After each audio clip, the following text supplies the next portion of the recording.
السلام عليكم. اللهم صل وسلم على سيدنا محمد. اشتركوا في القناة وضعوا إعجابا لوصول الأخبار أولا بأول. نبدأ الآن على بركة الله.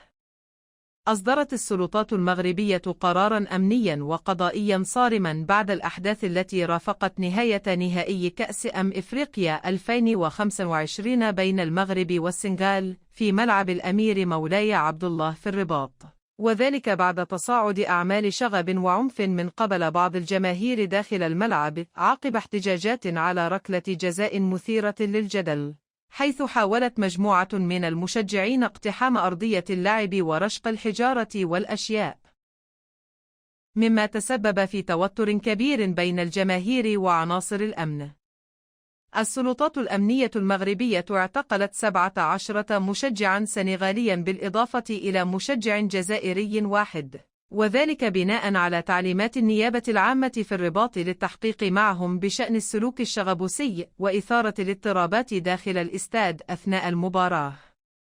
ويتعاون القضاء المغربي مع الجهات المختصة من أجل تحديد المسؤوليات وتطبيق العقوبات القانونية المناسبة بحق من ثبت تورطه في هذه السلوكيات.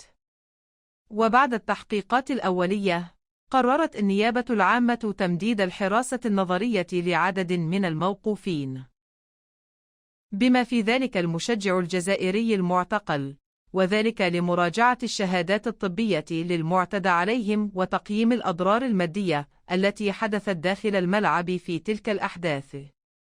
ويأتي هذا الإجراء في إطار حرص المغرب على تطبيق القانون وضمان الأمن والاستقرار في الأحداث الرياضية الكبرى، وكذلك تنفيذ الإجراءات القضائية ضد أي سلوك عنيف أو مخل بالنظام العام أثناء الفعاليات الرياضية.